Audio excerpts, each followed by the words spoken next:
अस्सलाम वालेकुम। आज मैं बात करूंगा बलगमी खांसी के बारे में।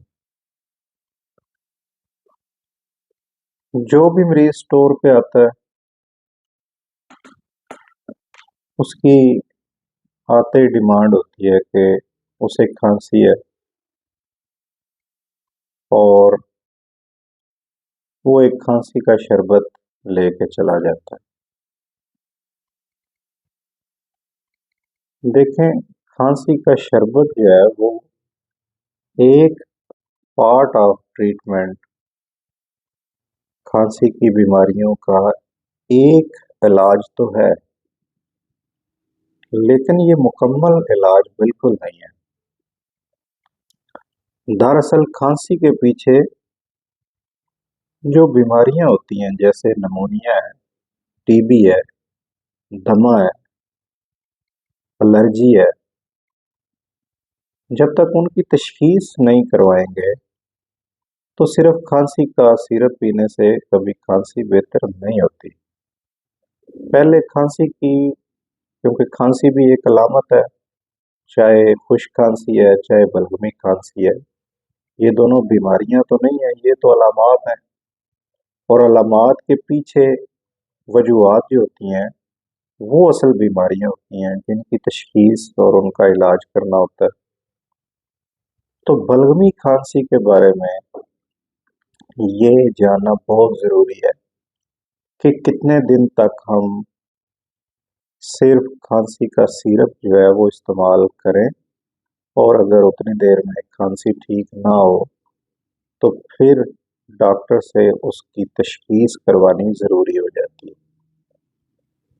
पूरी दुनिया के अंदर आलमी अदारा सेहत ने ये एक कानून बनाया है, ये एक लॉ बनाया है कि अगर किसी भी फर्द को खांसी 2 हफ्ते 15 दिन से ऊपर हो जाए, या 2 हफ्ते, या फिर टोटल 14-15 दिन इससे ऊपर हो जाए, तो टीबी की तशखीस जो है वो लाजम हो जाती है।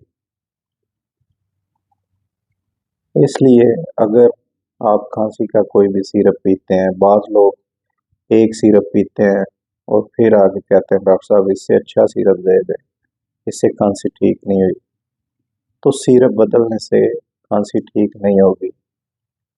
इसलिए अगर 2 हफ्ते या 14-15 दिन से खांसी है और वो ठीक नहीं हो रही, मुख्तलिफ सिरप पी ली है, खांसी ठीक नहीं हो रही, तो अब आपने कुछ टेस्ट लाजमी करवाने हैं, जिसमें टीबी के टेस्ट इंतहाई ज़रूरी हैं। जिसके लिए हमें सबसे पहले, अगर बलगम आ रही है तो बलगम का टेस्ट टीबी के लिए करवाना होगा, जिसे स्पूटम फॉर एएफ भी कहते हैं। और अगर खुश्क खांसी है, बलगम नहीं आ रही, तो फिर एक्स-रे वो ज़रूरी करवाना है। और एक्स-रे के साथ बाज़ औक़ात ईएसआर का टेस्ट भी किया जाता है। तो अगर बलगमी खांसी है तो फिर बाज़ औक़ात ये तीनों टेस्ट किए जाते हैं। फिर आजकल एक जदीद टेस्ट है, जीन एक्सपर्ट, वो भी करवाया जाता है। तो इन तमाम टेस्टों के नताइज को मद्देनज़र रखते हुए टीबी की तशखीस की जाती है। और अगर इन टेस्टों के अंदर टीबी के जरासीम आए तो फिर टीबी का कोर्स करवाया जाता है, तो उससे खांसी अल्हम्दुलिल्लाह ठीक हो जाती है। तो बजाय खांसी के सिरप बदल बदल के तजर्बे करने के, आप किसी मुस्तनद डॉक्टर से खांसी की तशखीस करवाएं और उसके मुताबिक इलाज करवाएं। शुक्रिया।